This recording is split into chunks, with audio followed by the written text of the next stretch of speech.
Nuestro Dios. Y así como estamos de pie, vamos a pasar al saludo, y sabemos que no hay un saludo más hermoso que el saludo del cristiano, porque nos damos la mano y nos decimos: Dios te bendiga, mi hermano. Amén.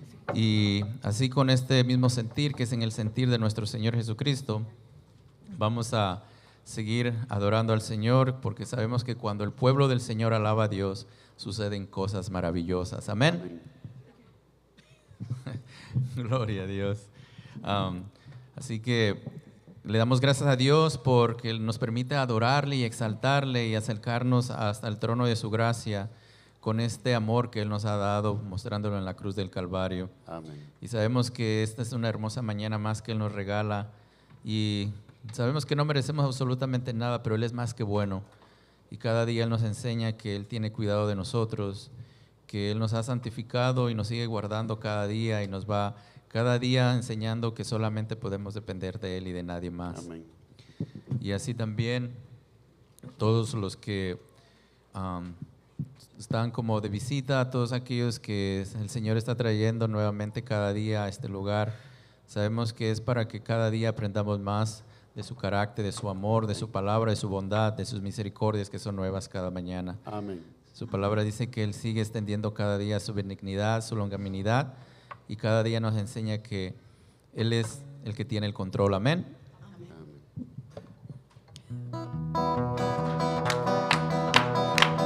Cuando el pueblo del Señor alaba a Dios, suceden cosas maravillosas. Cuando el pueblo del Señor alaba a Dios, suceden cosas maravillosas. Hay sanidad, liberación, se siente la presencia del Señor. Hay sanidad, liberación, se siente la presencia del Señor.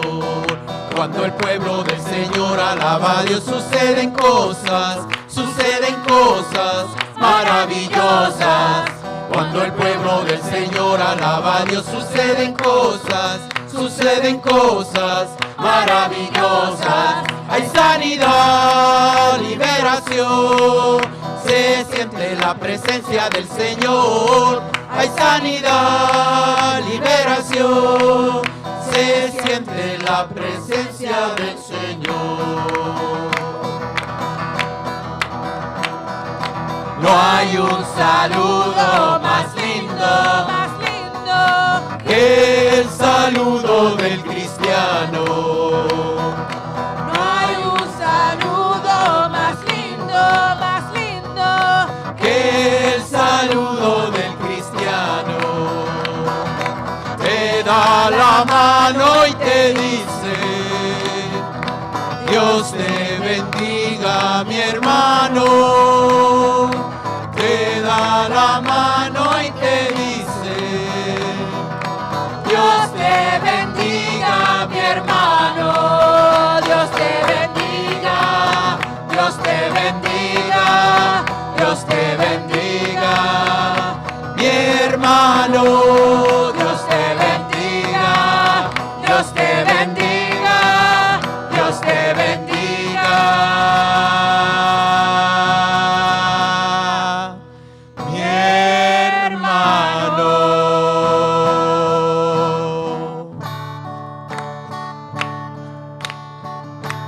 Yo te amo en el amor del Señor. Si te amo en el amor del Señor, puedo ver en ti la gloria de mi Dios. Si te amo en el amor del Señor, yo te amo en el amor del Señor. Si te amo en el amor del Señor, puedo ver en ti la gloria de mi Dios. Si te amo en el amor del Señor. Gloria a Dios. Y así como estamos de pie, le vamos a dar gracias nuevamente a nuestro Dios por absolutamente todo. Amén. Bendito Dios, te damos gracias, Padre, por la oportunidad que tú nos das cada día de acercarnos hasta el trono de tu gracia, confiadamente en el nombre poderoso de tu Hijo amado Jesucristo. Gracias por tu Santo Espíritu que mora en cada uno de nosotros, de los que hemos confesado a tu Hijo amado Jesucristo como nuestro único Rey Salvador. Gracias por tu bendita y preciosa palabra. Gracias, Señor, por absolutamente todo. Las palabras no nos alcanzan, Señor, para agradecerte lo bueno que tú has hecho con nosotros. Gracias porque cada día tú te compadeces de cada uno de nosotros, dándonos de tu gracia, de tu amor y tu fidelidad. Pedimos y rogamos que seas tú tocando nuestra vida y nuestro corazón cada día para atesorar, Señor, esta palabra que es enriquecida con tu Santo Espíritu y que seamos, Señor, no solamente oidores, sino hacedores de lo que tú nos has regalado, que es tu palabra. En Cristo Jesús te damos gracias hoy y siempre, y en Él te pedimos, Padre, que nos dé, Señor, de tu bendición, honrando siempre al Padre, al Hijo y al Espíritu Santo, y toda la iglesia dice, amén. Amén. Amén. Muchas gracias a los hermanos de la alabanza. A todos y cada uno en esta mañana les damos la bienvenida. Dios les bendiga, ¿verdad? A todos de casa. Dios les bendiga grandemente a ustedes y a sus familias, como nos enseña la Escritura en Romanos 15:7, de la manera que en Cristo Jesús hemos sido recibidos en el reino de la gloria, así debemos de recibirnos los unos a los otros. Y también recordar lo que nos dice la Escritura en Efesios capítulo 1, versículo 3, bendito sea el Dios y Padre de nuestro Señor Jesucristo, en quien somos benditos con toda bendición espiritual. Así que como hijos amados de Dios, benditos con toda bendición en Cristo Jesús, nos damos la bienvenida todos y cada uno, ¿verdad? De igual manera, los que nos ven en línea en esta mañana, les damos gracias, aunque nos están viendo en diferido, les damos gracias por el seguimiento que ustedes le dan a este canal. Rogamos a Dios que todo el material que usted encuentra en este canal de YouTube sea para su crecimiento y su desarrollo espiritual. Pedimos a Dios esa gracia y ese favor. Bendiciones a todos, especialmente siempre un saludo fuerte, ¿verdad? Y siempre recordarle a nuestro hermano Jacobo Wilger que estamos con él en oración, ¿verdad? Orando por él, por su bienestar. Esperamos que el Señor nos permita verle pronto, ¿verdad? Ojalá que nos pueda visitar. Así que hasta allá la iglesia bautista de Monadnock, en Rinch, New Hampshire, le damos al hermano Jacobo Wilger un gran saludo. Yo sé que él nos está viendo en el canal de YouTube. Así también quisiera con los anuncios de hoy, gracias a los hermanos de la alabanza, ¿verdad? Los hermanos del Ministerio de Alabanza, por ministrarnos.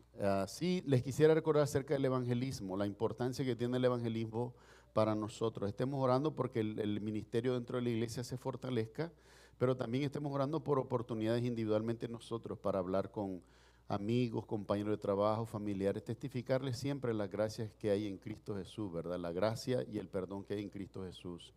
La importancia de tomar esta oportunidad pues es fundamental para nuestra vida de fe porque nos ayuda a crecer. Siempre medité yo en este pasaje en Romanos 10:9-10 que dice, porque con la boca se confiesa porque con el corazón se cree para justicia, pero con la boca se confiesa para salvación.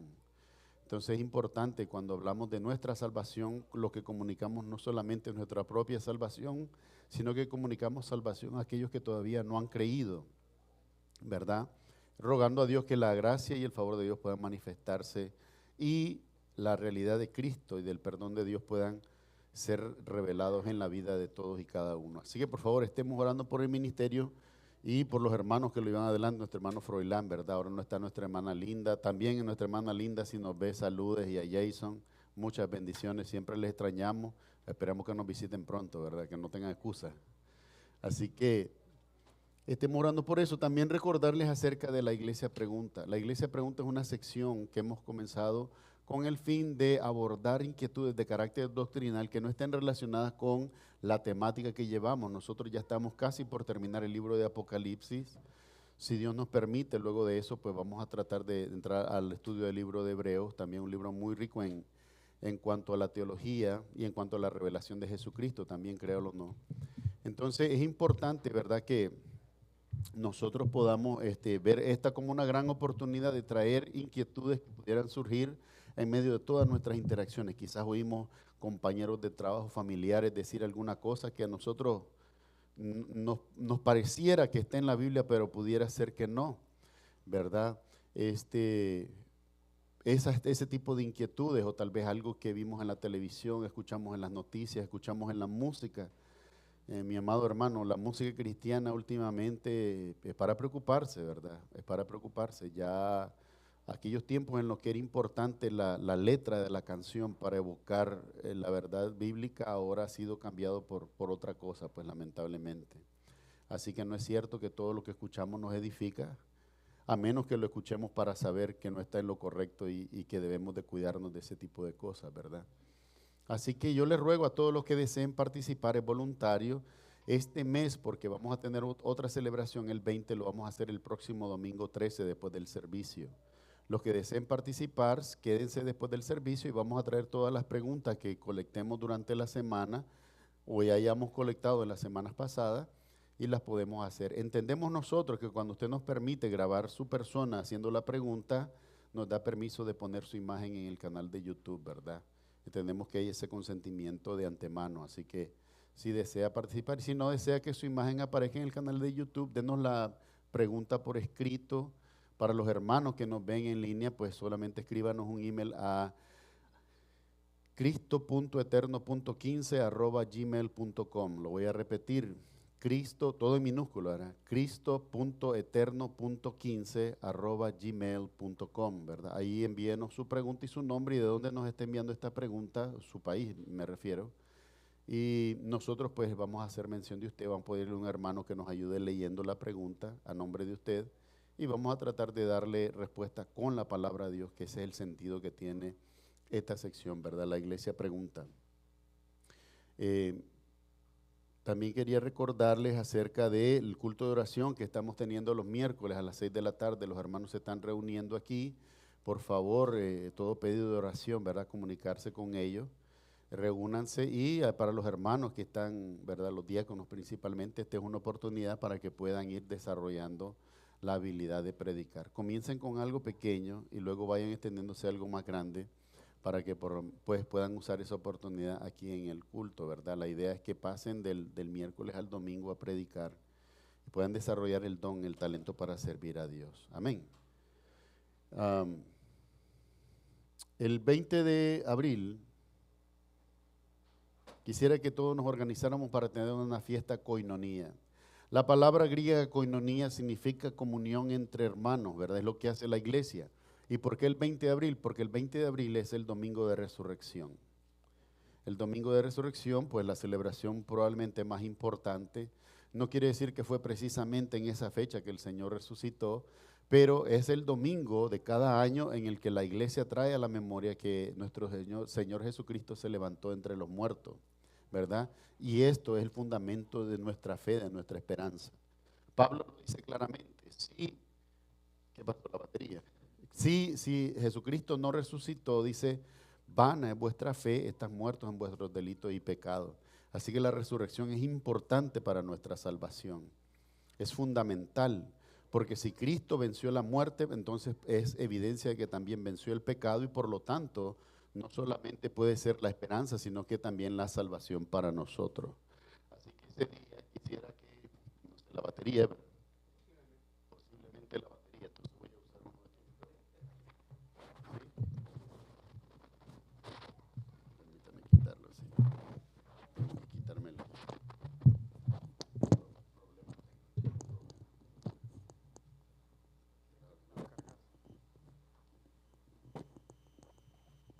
Ya me vieron que estoy en forma. Perdón. Bueno, vamos a solo el cambio de micrófono. Entonces en ese día queremos tener, ¿verdad?, una actividad. Le vamos a rogar a las hermanas que siempre nos organizan, ¿verdad?, que podamos trabajar con los diáconos para poder saber qué es lo que cada uno de nosotros puede traer. Nosotros en el pasado decíamos fiesta de traje, ¿verdad? Y eso es lo que queremos hacer. No es que usted venga con un traje, sino que venga con algo. Yo traje esto, aquel trajo aquello y todos celebramos así, ¿verdad? No es nada de sofisticado, es simplemente la evidencia clara de que también, así como tenemos comunión con Dios, tenemos que tener comunión con los hermanos, ¿verdad? Así que este día muy importante, por favor aproveche la oportunidad y estemos todos aquí reunidos, pues para conversar un poco y para poder también disfrutar un tiempo así entre hermanos. Así que ya todos invitados y al final del servicio hoy, por favor, ahí con las hermanas levantar un listado de lo que es lo que cada uno planea traer para que haya de todo y para todo. Amén. También ese domingo pueden traer algún invitado si desean, ¿verdad? No hay limitación en eso. Así que por favor, esté orando por todo esto, ¿verdad? Y siempre lo que el Señor nos permita hacer como ministerio, que sea para el desarrollo y el crecimiento de todo y sobre todo, primeramente para la gloria de nuestro Dios, ¿verdad? Que sea el objetivo de la iglesia, glorificar a Dios. A continuación le voy a dar el tiempo y el espacio a mi hermano Steven Cruz Marte, que nos trae la lectura bíblica de hoy, que se encuentra en Hechos capítulo 17, versículos 16 hasta el 34. Hechos 17 del 16 hasta el 34. Amén. Hermano Steven, por favor, pase, el tiempo es suyo. Gracias. Gracias, hermano, Dios le bendiga.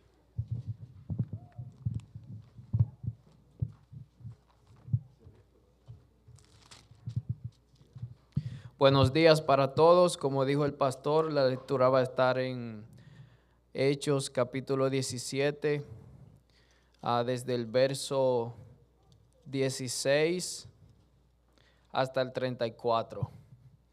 Les voy a permitir unos segundos para que puedan localizar la lectura.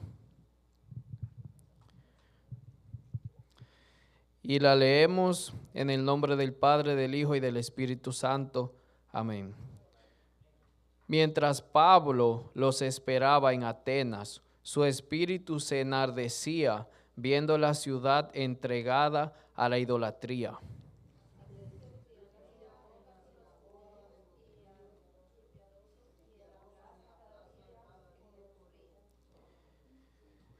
Y algunos filósofos de los epicureos y de los estoicos disputaban con él, y unos decían: ¿qué querrá decir este palabrerío? Y otros parece que es predicador de nuevos dioses, porque les predicaba el evangelio de Jesús y de la resurrección.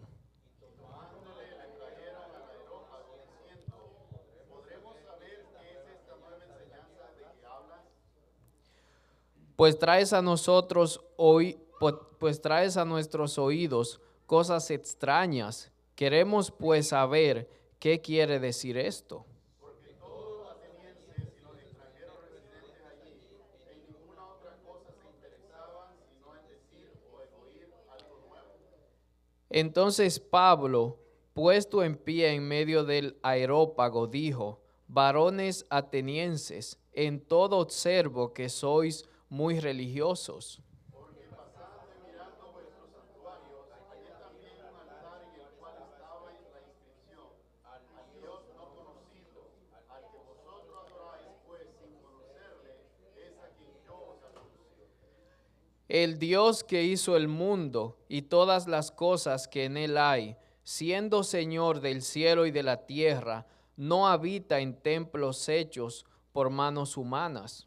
Ni es honrado por manos de hombres como si necesitase de algo, pues Él es quien da todo su vida y aliento a todas las cosas.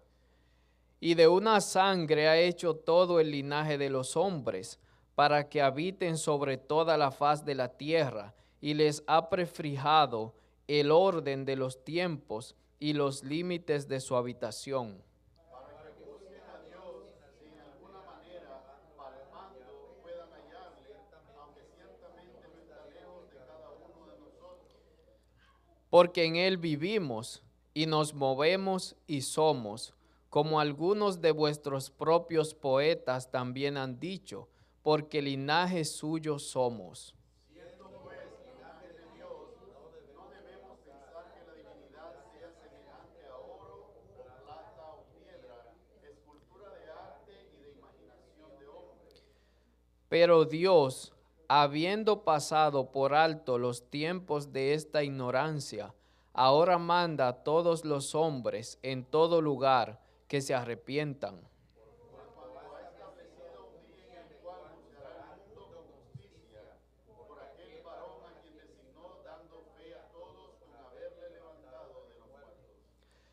Pero cuando oyeron lo de la resurrección de los muertos, unos se burlaban y otros decían: ya te oiremos acerca de esto otra vez. Juntos, mas algunos creyeron juntándose con él, entre los cuales estaban Dionisio el Areopagita, una mujer llamada Damaris y otros con ellos. Amén. Gracias, Señor, te damos por habernos podido permitir leer esta porción en tu palabra. En el nombre de Jesús. Amén.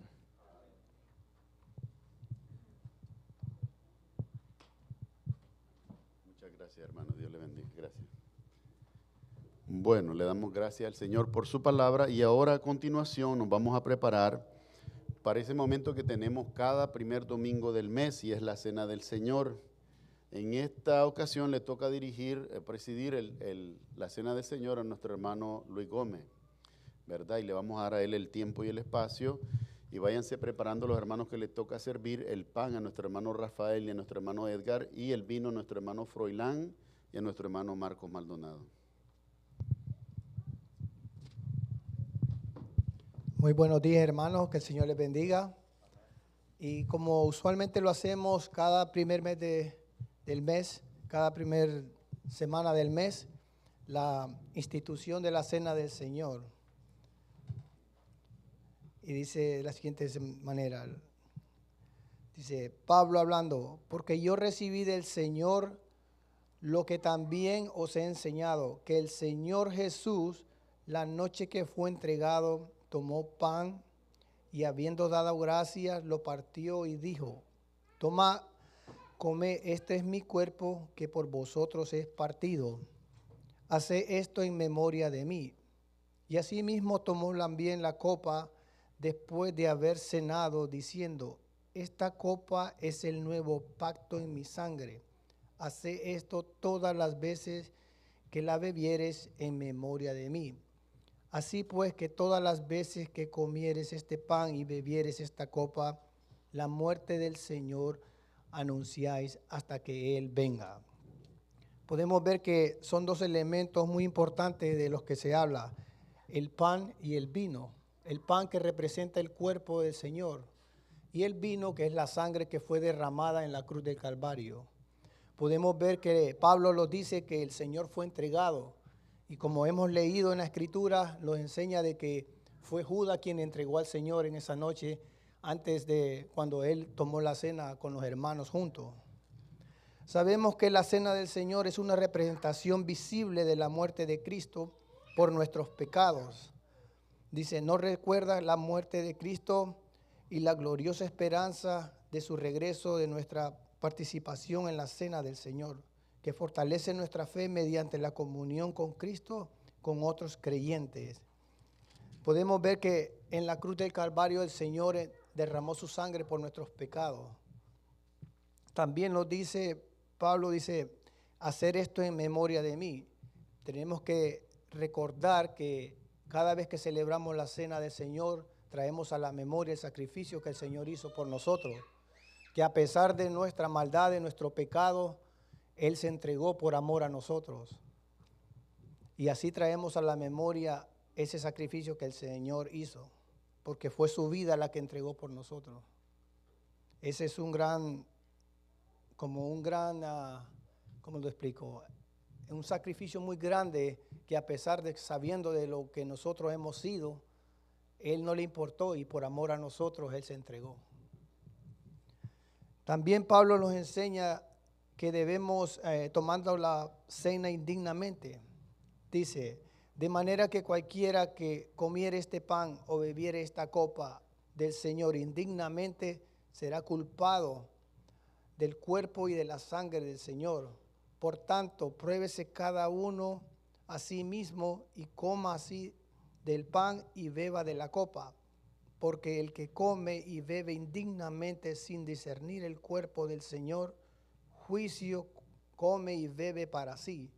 Por lo cual hay muchos enfermos y debilitados entre vosotros, y muchos duermen. Si pues nos examinamos a nosotros mismos, no seríamos juzgados.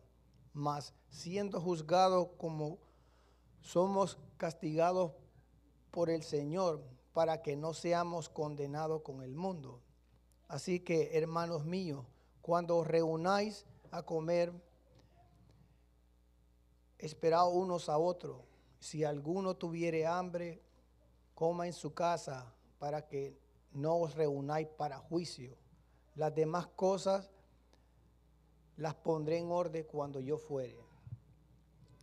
Podemos ver que el Señor también nos habla, Pablo nos habla de el nuevo pacto que hubo en la sangre del Señor. Y sabemos que en el antiguo pacto los israelitas, la noche que la cena del Señor fue instituida, que fue la noche de la cena de Pascual, que representa que la liberación de los israelitas de la esclavitud de Egipto. También la cena del Señor nos hace libre en Cristo Jesús por el sacrificio que Él hizo en la cruz del Calvario. Pablo lo dice que tomar la cena indignamente sin entender el sacrificio que el Señor hizo en la cruz del Calvario trae juicio a nuestra vida, por lo cual habían muchos hermanos en Corintios que habían fallecido a causa de eso, por no entender lo que significaba la cena del Señor. No comprendían.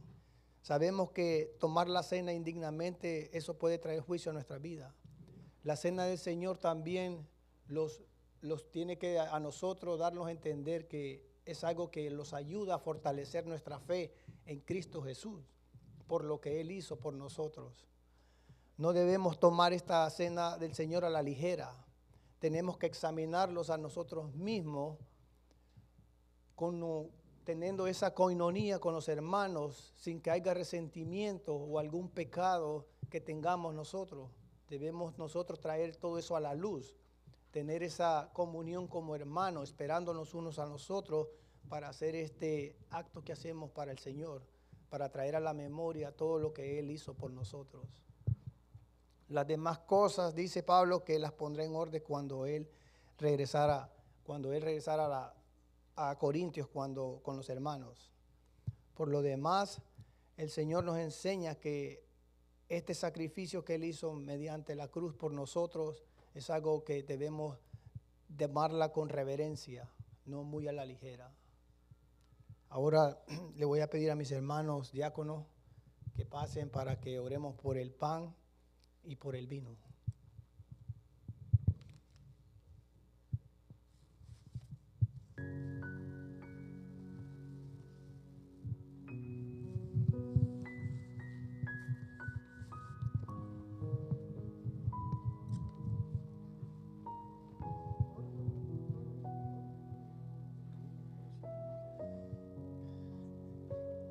Por el vino está el hermano Stirwin. Puede acompañarnos para que ore. Hermano Stirwin, puede pasar usted, hermano, no hay problema. Para que usted ore por el vino. Usted ore por el pan, hermano.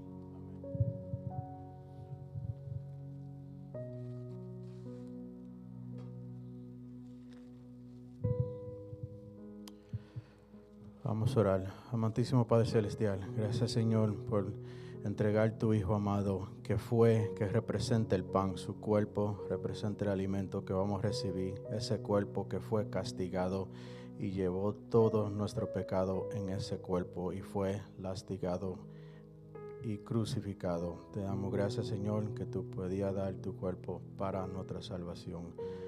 Te pido gracias en nombre del Padre, del Hijo y del Espíritu Santo. Amén.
Habiendo tomado pan, así mismo dijo, tomar, este es mi cuerpo que por vosotros es partido. Hace esto en memoria de mí las veces que lo comieran.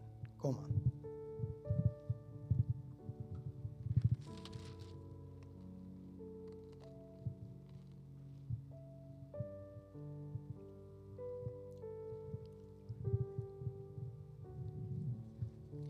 Señor, queremos darte gracias porque cuando el tiempo fue propicio, tú viniste y te entregaste y derramaste tu sangre por nuestros pecados, Señor.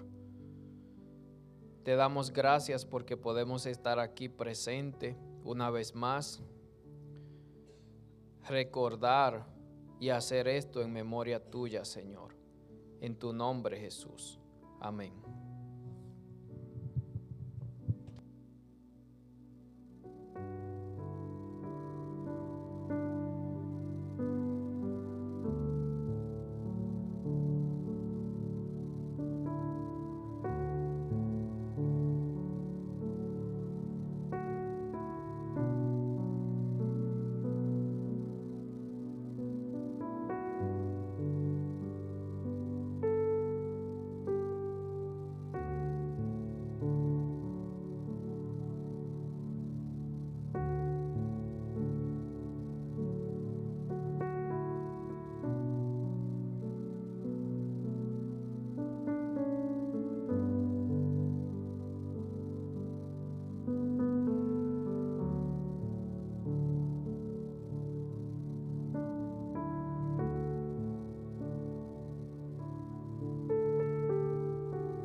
También dijo, esta copa es el nuevo pacto en mi sangre. Hace esto todas las veces que la bebieras en memoria de mí. Tomad.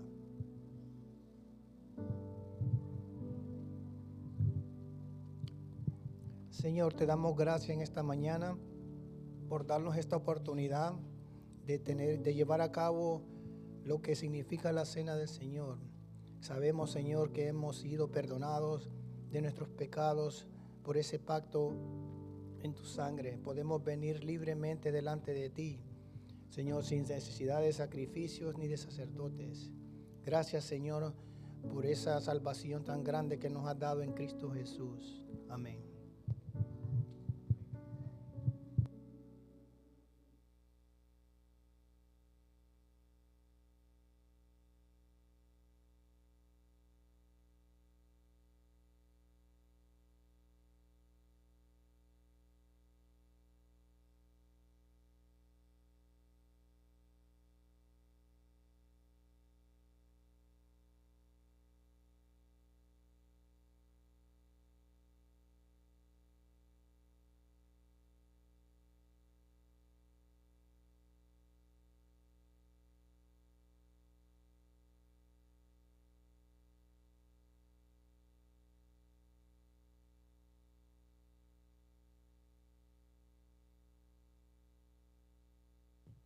Uno. Ahora sí. Bueno, le damos las gracias, ¿verdad?, a nuestro hermano Luis y a todos los diáconos por ministrarnos la cena del Señor. Le vamos a pedir a los niños que puedan pasar con sus maestros de escuela dominical, ¿verdad? Le damos las gracias a los hermanos Edgar y Froilán por cuidar de los que están mayorcitos y a nuestra hermana Amada y nuestra hermana Verónica que están trabajando con los menores, ¿verdad? No sé quién más está trabajando con los menores, pero hermana Ana, ¿verdad? Sí, se me olvidó. Voy a agregarla para la semana que viene. Entonces, mientras ellos pasan, ¿verdad? Dios les bendiga, haga de ustedes una generación que resplandezca para la gloria de Dios, ¿verdad? Y a los amados hermanos que les enseñan, pues Dios les bendiga por esa obra de amor y de servicio. Nosotros que nos quedamos aquí, perdón, nosotros que nos quedamos aquí, vamos a estudiar hoy en Apocalipsis 21, el final del capítulo, exactamente los versículos 9 hasta el 27, el relato interesante de lo que es la Nueva Jerusalén. La Nueva Jerusalén. Hablamos el domingo pasado de cómo el anuncio de Dios, que lo dio la primera vez lo dio por el profeta Isaías, 700 años antes de que Jesucristo fuera manifestado en la carne, o sea, aproximadamente hace 2700 años, por medio de su siervo, el profeta Isaías, Dios anunció que iban a haber cielos nuevos y tierra nueva. Es decir, que toda esta creación va a pasar por un proceso de transformación y de renovación en el cual todas las cosas van a venir a ser nuevas. Pero en medio de esa nueva creación hay algo muy importante y es la descripción de esta nueva Jerusalén, una nueva ciudad. No es una ciudad que los hombres construyen, sino que la misma Biblia dice que es una ciudad que desciende del cielo, que desciende del cielo. Y aquí nos da hoy información acerca de esa ciudad que nosotros no podemos ignorar. Tiene ciertas características, aunque desciende del cielo, tiene en sus simientes y en sus columnas nombres humanos, nombres de los hombres que Dios usó para establecer en primer lugar al pueblo de Israel, los 12 patriarcas, y establecer a la iglesia, los 12 apóstoles, ¿verdad? Estos son datos bien interesantes que nosotros vamos a poder ver. Pero entonces hemos hablado de todos los juicios que vienen sobre la tierra por la incredulidad y luego la promesa de que cuando todas las cosas sean juzgadas van a ser restablecidas a un estado original, van a ser renovadas, van a ser transformadas. Y entre estas también la Nueva Jerusalén. La palabra de Dios, bendita y santificada por Él, dice así: vino entonces a mí uno de los 7 ángeles que tenían las 7 copas llenas de las 7 plagas postreras, y habló conmigo diciendo: ven acá y yo te mostraré la desposada, la esposa del Cordero. Y me llevó en el espíritu a un monte grande y alto, y me mostró la gran ciudad santa de Jerusalén, que descendía del cielo de Dios, teniendo la gloria de Dios, y su fulgor era semejante al de una piedra preciosísima, como piedra de jaspe, diáfana como el cristal. Tenía un muro grande y alto con 12 puertas, y en las puertas 12 ángeles y nombres inscritos que son los de las 12 tribus de los hijos de Israel. Al oriente 3 puertas, al norte 3 puertas, al sur 3 puertas, al occidente 3 puertas. Y el muro de la ciudad tenía 12 cimientos, y sobre ellos los 12 nombres de los 12 apóstoles del Cordero. El que hablaba conmigo tenía una caña de medir de oro para medir la ciudad, sus puertas y su muro. La ciudad se hallaba establecida en cuadro, y su longitud es igual a su anchura. Y él midió la ciudad con la caña 12,000 estadios. La longitud, la altura y la anchura de ella son iguales. Y midió su muro 144 codos de medida de hombre, la cual es de ángel. El material de su muro era de jaspe, pero la ciudad era de oro puro, semejante al vidrio limpio. Y los cimientos del muro de la ciudad estaban adornados con toda piedra preciosa. El primer cimiento era jaspe, el segundo zafiro, el tercero ágata, el cuarto esmeralda, el quinto ónice, el sexto cornalina, el séptimo crisólito, el octavo berilo, el noveno topacio, el décimo crisopraso, el undécimo jacinto, el duodécimo amatista. Las 12 puertas eran 12 perlas, cada una de las puertas era una perla, y la calle de la ciudad era de oro puro, transparente como vidrio. Y no vi en ella templo, porque el Señor Dios Todopoderoso es el templo de ella y el Cordero. La ciudad no tiene necesidad de sol ni de luna que brillen en ella, porque la gloria de Dios la ilumina y el Cordero es su lumbrera. Y las naciones que hubieren sido salvas andarán a la luz de ella, y los reyes de la tierra traerán su gloria y su honor a ella. Sus puertas nunca serán cerradas de día, pues allí no habrá noche, y llevarán la gloria y la honra de las naciones a ella. No entrará en ella ninguna cosa inmunda o que hace abominación y mentira, sino solamente los que están inscritos en el libro de la vida del Cordero. Que el Señor añada bendición a su palabra. Vamos a orar. Amado Padre Celestial, en el nombre de Jesús, gracias te damos, Señor, por tu palabra santa y bendita, por tus misericordias que son nuevas cada mañana delante de nosotros, por haber facilitado este tiempo y este espacio en el que podemos ser edificados, Señor.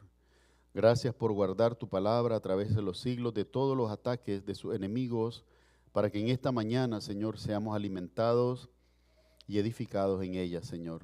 Rogamos que, como está prometido, sea tu Espíritu Santo el que nos enseñe, el que nos guíe a toda verdad. Ayúdanos a conocer la verdad, porque sin ella, Señor, nadie puede glorificar tu nombre.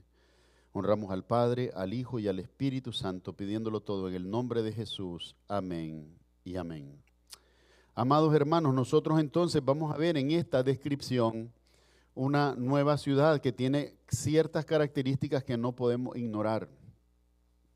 Ciertas características que evocan el sacrificio y el servicio de los hombres de Dios, particularmente lo de los apóstoles de Cristo, ¿verdad? Y en este sentido, pues podemos ver también en la descripción se está hablando de no otra cosa, sino que de perfección. Y ya vamos a ver a qué me refiero a eso, ¿verdad? Porque de otra manera nosotros, si somos honestos, estaríamos descalificados, ¿verdad? Pero no lo estamos, porque la calificación de todos nosotros es mediante Cristo Jesús, cuando nosotros seamos recipientes de un cuerpo glorificado, un cuerpo nuevo, un cuerpo que es perfecto, que no se daña, que ya no muere, ¿verdad?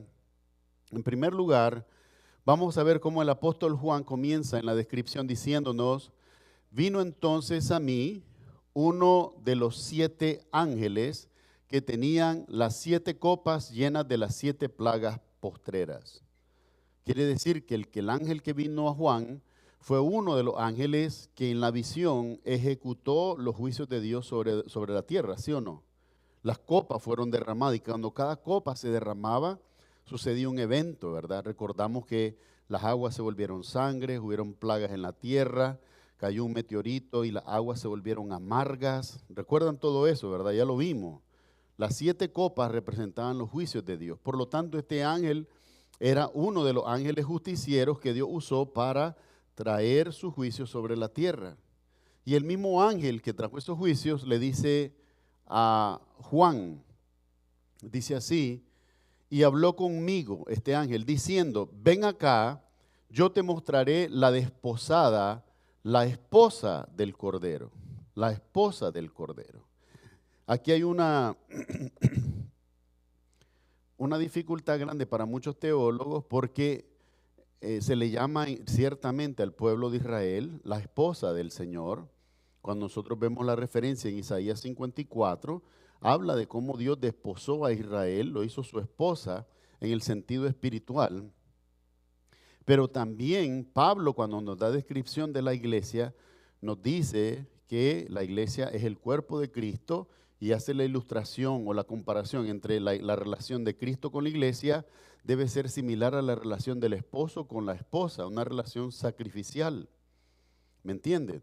Entonces, de esta manera, cuando dice, yo te voy a mostrar la esposa del Cordero, entonces hay la duda, ¿cuál es? ¿Es la iglesia o es Israel? ¿O son ambos? son ambos. Porque aunque se llama la Nueva Jerusalén, es el resultado de la salvación. Los que entran a esta ciudad, ¿quiénes son? Los que fueron salvos, ¿verdad? Por lo tanto, lo que está diciendo, yo te mostraré a la esposa del Cordero, y me llevó en el espíritu a un monte grande y alto, y me mostró la gran ciudad santa de Jerusalén. Oiga bien, la ciudad santa de Jerusalén que descendía del cielo, coma, de Dios. ¿Quién estaba enviando a la tierra a esta Jerusalén? Dios. Y dice así, teniendo la gloria de Dios, y su fulgor era semejante al de una piedra preciosísima, como piedra de jaspe, dice, diáfana como el cristal. ¿Qué significa la palabra diáfano? Transparente. En otro sentido, lo ser diáfano significa que es transparente, ¿verdad? Cuando usted encuentra una piedra preciosa de estas características, tiene un alto índice de transmisión de la luz. O sea que fácilmente cuando usted le aplica luz resplandece. Lo que nos está diciendo en esta imagen es que cuando la gloria de Dios ilumine esta ciudad, va a resplandecer en fulgor, ¿verdad? Tiene esta característica, pero además que nos dice que sea diáfana. ¿Qué es lo que nos dice? Nos da la impresión de qué cosa. Cuando vemos las aguas del río diáfanas, transparentes, que usted puede ver hasta las piedritas y los pescaditos que se están moviendo, y usted tiene mucha sed, usted se atreve a beber de esa agua, ¿verdad? Pero si usted ve otro río en el que usted no logra ver, pero nada, ni siquiera las hojas que están mezcladas con todo el lodazal que va moviéndose, usted no bebe de esa agua, ¿verdad? O sea, nos da la idea claramente de que ahí ha pasado por un proceso de purificación, ¿verdad? Mediante el poder de Dios. Quiere decir que todo lo que era malo o lo que desagraba a Dios ha sido apartado. Dice así, como piedra de jaspe diáfana como el cristal. Tenía un muro grande y alto con 12 puertas. ¿Qué nos quiere decir a nosotros, o qué nos indica a nosotros cuando una ciudad o cuando una casa tiene muros alrededor? ¿Qué nos quiere decir? ¿Ah? Sí, que es segura, protección. Da el sentido de protección, de seguridad. El muro, aunque para muchos pues le quita la fluidez del espacio, el traspaso del aire o de la luz, realmente la persona por seguridad levanta sus muros alrededor de su casa y se siente segura, se siente más segura. Entonces dice que tenía un muro como grande y alto, con 12 puertas. Quiere decir que a pesar de que el muro representa ¿qué cosa? Inaccesibilidad, ¿qué representan las puertas? Lo contrario, accesibilidad. Quiere decir que no se trata de saltar el muro, se trata de entrar por la puerta. Que es la misma implicación que Jesús hace en los evangelios, especialmente en el evangelio de Juan, cuando dice, yo soy la puerta, dice. El que por mí entrare, verdaderamente entrará en el reino de Dios. Esa es la implicación. No tienes que andarte por los muros, no tienes que buscar otra salida. Si es Jesús la entrada, ven por Jesús al reino de Dios. Entonces, de la misma manera, dice, son muros altos y grandes, pero cada uno de esos muros tiene ¿cuántas puertas? 3. Y el 3 a nosotros en particular, ¿qué nos recuerda ese número 3? La Trinidad de Dios. Padre, Hijo, Espíritu Santo. Padre, Hijo, Espíritu Santo. Hay tantas cosas. Una vez leí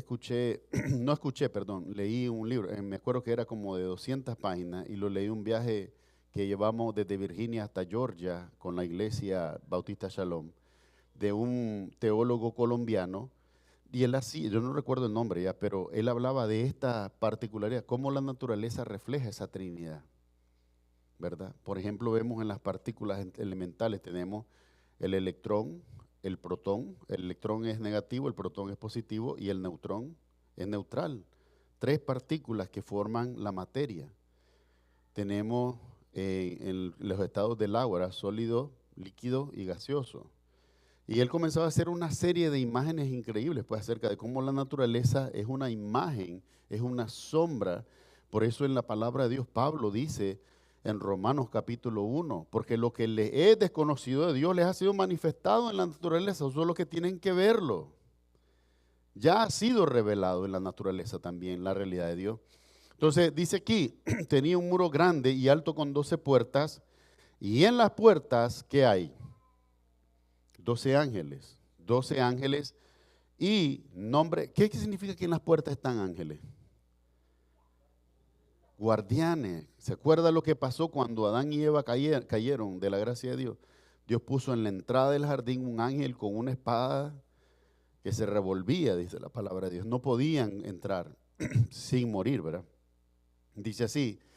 Y además de los ángeles hay nombres inscritos. ¿Cuántos nombres son? 12, porque son 12 puertas. Entonces, hay nombres inscritos que son los de las 12 tribus de los hijos de Israel, ¿verdad? Los nombres de las tribus de Israel están cada nombre en cada puerta, en cada una de las 12 puertas. Al oriente, 3 puertas. Al norte, 3 puertas. Al sur, 3 puertas. Y al occidente, 3 puertas. ¿Qué significa esto? No, son las 12 tribus de Israel los nombres que están escritos. Pero el hecho de que hayan 3 puertas hacia el norte, 3 puertas hacia el sur, 3 puertas hacia el este y 3 puertas hacia el oeste, ¿qué significa? Que todos tienen el mismo acceso. No es que hay más puertas hacia un lado que hacia el otro, lo cual dejaría de entrever como que Dios es parcial, sino que Dios con imparcialidad abre las puertas de la ciudad. Cuando esas puertas se abren, imagínenselo en su mente, abren 3 puertas se abren hacia el norte, pero también 3 puertas se abren hacia el sur. Y 3 puertas se abren hacia el oriente y 3 puertas hacia el occidente. Quiere decir que es accesible a todo el que quiera entrar, el que quiera venir. Ya vamos a ver que hay otros requisitos para entrar, pero al menos se abre, es accesible de la misma manera para todos. Dice 3 puertas en cada una de las direcciones de toda la tierra, ¿verdad? Mostrando de Dios esa imparcialidad, esa accesibilidad. Es lo mismo que les decía yo un par de domingos atrás, cuando se abrieron los libros en el último juicio, ¿verdad? De todos los hombres, y los que no fueron encontrados e inscritos en el libro de la vida fueron lanzados al lago de fuego. Antes de que los juicios se consumaran, fueron abiertos los libros de las obras, pero de igualmente fue abierto el libro de la vida. No porque estuvieran inscritos, sino para que supieran que siempre estuvo abierto para ellos. Mi amado hermano, hay una realidad que es inevitable. No va a haber ni un solo hombre en toda la historia de la humanidad que diga: a mí nadie me comunicó el evangelio de Jesucristo. A mí nadie me dijo de que había un Dios, ¿verdad? Hoy cuando escucho la canción de Marcos Witt que se llama Enciende una luz, ¿verdad? En ese entonces él da estadísticas de tal vez hace 30 años diciendo: el 40% de la población no ha escuchado de Jesús, ni siquiera tienen alfabeto, ni siquiera. Y ese era un tiempo en el que los movimientos misioneros estaban explotando, yendo hacia todo el mundo.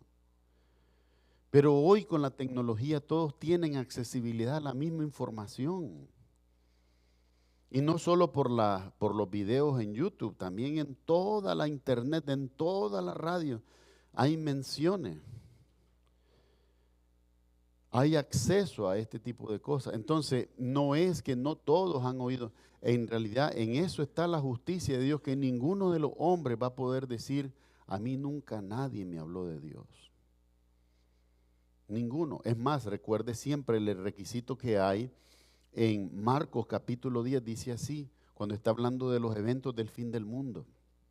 Dice: van a haber guerras y rumores de guerra, hambre, pestilencia, terremoto, fuego.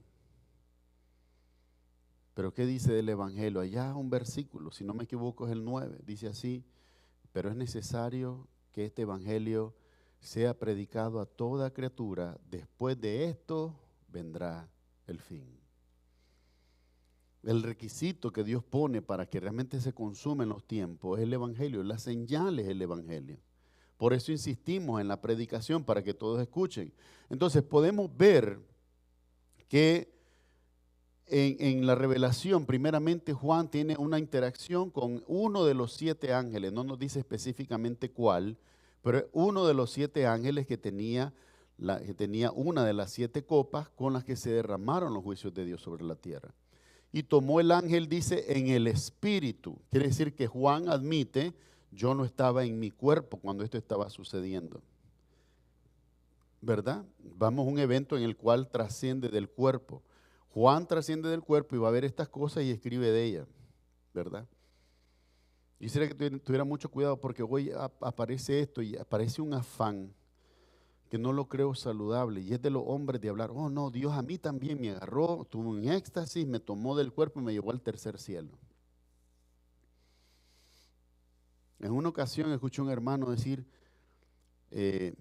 yo me desmayé, perdí control de mí mismo, Dios me tomó, me llevó al tercer cielo, estaba hablando ahí con un ángel y el ángel me dijo, lee Apocalipsis 3:12.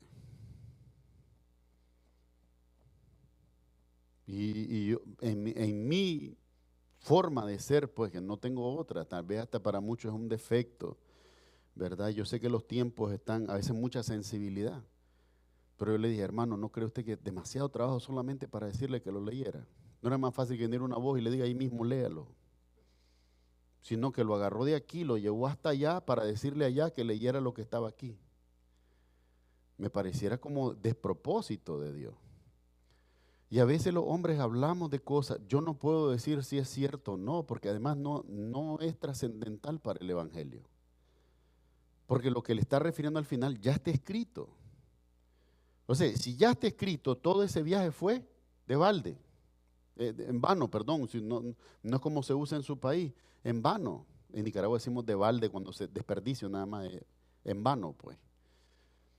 Hoy los hombres quieren hacer parecer cosas y pareciera competencia. No, yo fui al tercer cielo y si alguno pudiera diría que fue hasta el quinto cielo, que no existe, ¿verdad? Pero porque es como una competencia de cuál es más espiritual, de cuál está experimentando los fenómenos más. Y hermano, la palabra está escrita. Ya todo está dicho, ya todo nos fue revelado. Lo que pasa es que tenemos que escudriñar lo que fue dicho para conocer cómo se van a cumplir los tiempos. Pero también es peligroso entender porque estamos en los tiempos de mucha decepción y de mucho engaño.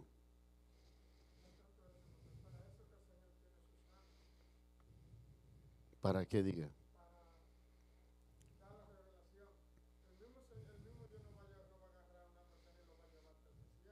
Sí, pero hermano, el problema es este. Para leer Apocalipsis 3:12.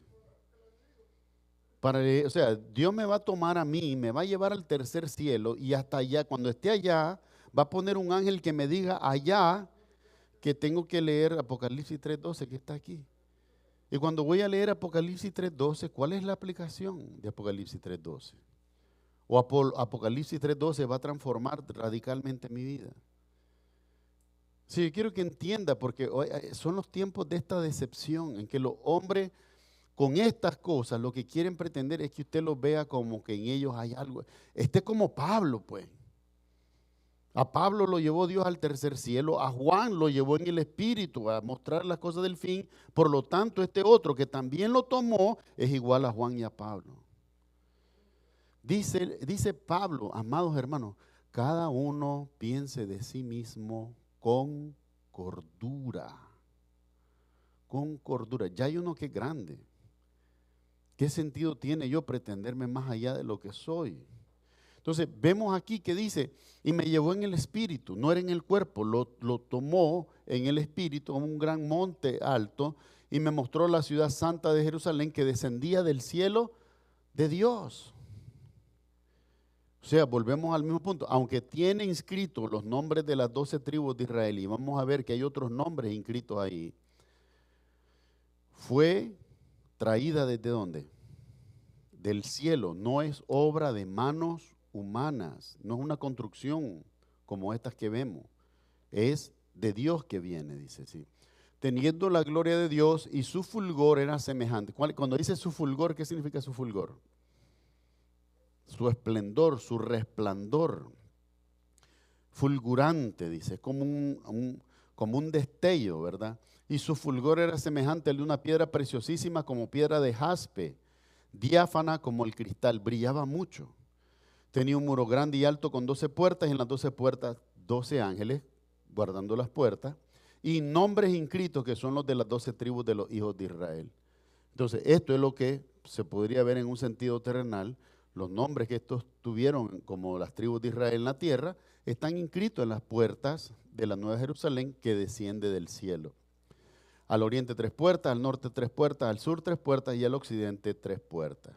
Entonces vimos la primera descripción de lo que es la Nueva Jerusalén, la nueva creación, ¿verdad? Punto número 2. Vamos a ver ahora qué nos dice los 12 apóstoles del Cordero. ¿Cuántos apóstoles? 12. Hace el énfasis. Y el muro de la ciudad tenía 12 cimientos.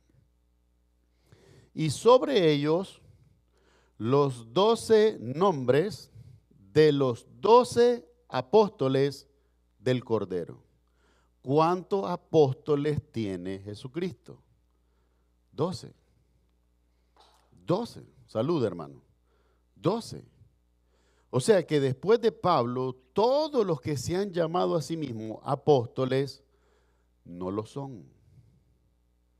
Ahora, todos ustedes que han creído en el Señor Jesús, y yo también, somos apóstolos. Y es decir, apóstolo, enviado a testificar de Cristo, enviado a testificar de Cristo, es solamente eso. Pero no soy un apóstol con una oficina apostólica porque solo hay 12 apóstoles. A mí una vez me hicieron esa pregunta, pero ¿y qué pasa con todos los que han sido en la iglesia después, en el siglo III, en el siglo IV, en el siglo XX y todos los que andan ahí diciendo que son apóstoles? No lo son. Son falsos apóstoles. Y ojo con esto, porque precisamente el Señor lo dijo. Tengan cuidado de los falsos maestros y los falsos profetas y los falsos apóstoles. Son falsos. Son hombres que pretenden delante del mundo tener algo que en primer lugar Dios no se los ha dado. Peor aún cuando hoy alguien dice, yo soy apóstol de Jesucristo. Aquí dice que solo hay 12. Y si usted me va a decir a mí que usted es apóstol de Jesucristo, usted tiene que mover a uno de estos 12. Y usted no es Dios. Solo hay 12. Solo hay 12. En una ocasión escuché a alguien decir, hay un misterio, porque no entendemos por qué Juan no habló de los otros apóstoles. Yo sí sé por qué no habló de los otros apóstoles, porque no son apóstoles, por eso no habló de ellos, porque son falsos. Tengan mucho cuidado. Les decía yo que había una escuela, si no me equivoco es en Uruguay, donde estaban haciendo una graduación de apóstoles y de profetas, en un gran auditorio. Y llamamos al hermano fulano tal que se gradúa de apóstol, y al hermano fulano tal que se gradúa de profeta.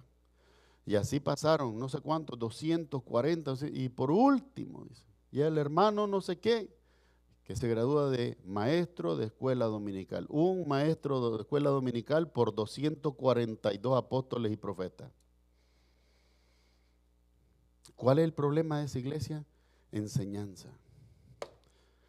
Cuando aquí a ustedes se les ha mencionado los 5 ministerios que el Señor puso en su iglesia, no. Dice, y Él mismo constituyó. ¿Dónde dice ahí que fue la iglesia la que tenía que constituirlo? Él mismo, quiere decir que el mismo Jesús constituyó, dice, apóstoles, profetas, pastores, diáconos y maestros. ¿Cómo sé yo que Dios me constituyó a mí? En primer lugar, mi llamado debe de ser para mí una necesidad.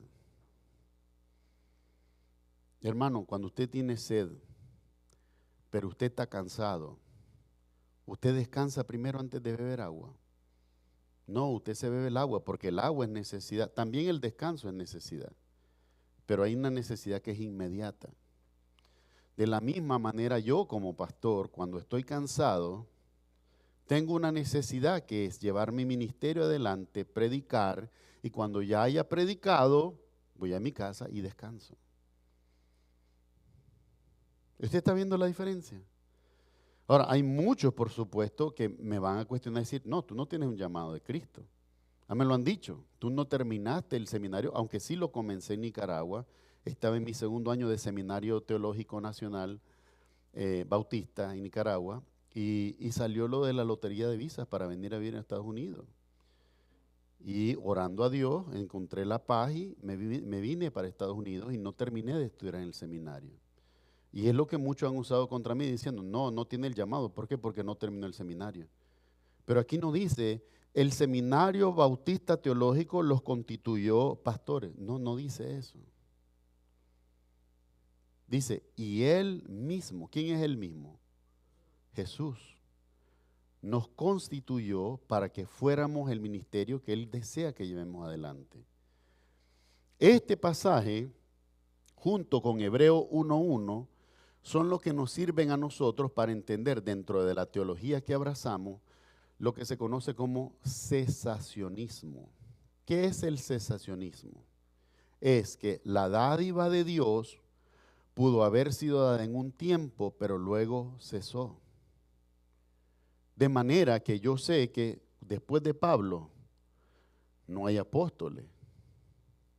Yo sé, por ejemplo, por Hebreo 1:1 que dice así, Dios, habiendo hablado a nuestros padres en otro tiempo por los profetas, en estos postreros tiempos ha hablado mediante su Hijo Jesucristo.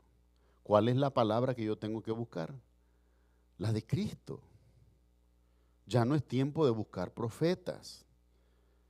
Y el que está tratando de tomar a la iglesia y ponerla donde no corresponde en el Antiguo Testamento. En lugar de ver la revelación y, como dice la Escritura, dividir correctamente la Escritura. Hubo un tiempo para el don profético, no vamos a negar que existió, pero cesó. Porque ahora la palabra a la que tenemos que poner atención es la de Cristo Jesús, que es el Salvador. Ya no es tiempo de buscar apóstoles, ya no es tiempo de buscar profetas, es tiempo de escuchar a Cristo, nuestro Salvador. Creemos en el don de lengua, no podemos negarlo. Primera de Corintios 14 habla del don de lengua, pero también dice de cómo debe ministrarse. Dice que si alguno tiene de Dios ese don, que lo use ¿dónde? En su casa, cuando esté orando. Pero cuando esté en la iglesia, que no hable lo que la gente no entiende, sino que aunque sean 2 o 3 palabras, pero que sean dichas para la edificación, palabras que usted entienda. Palabras que usted entienda. Mi amado hermano, tan fácil es salirse de todo esto. Tan fácil es salirse. Y la gente ve la práctica y dice, no, lo están haciendo. No es cierto. Le estás poniendo otras cosas que no están en la Biblia. Nos vamos a ir hoy mismo a las cosas sencillas. Usted se preguntará con curiosidad, pastor, yo vengo de otra iglesia donde le dicen, hoy vamos a celebrar la Santa Cena. ¿Dónde dice aquí en la Biblia la Santa Cena? En ningún lado. Dice la Cena del Señor. Porque el pan no es santo, ni el vino es santo, ustedes son santos. Y ustedes son santos por Cristo. No por ustedes, ni yo por mí. Somos santos por el que nos santifica. Jesús nos santifica cosas.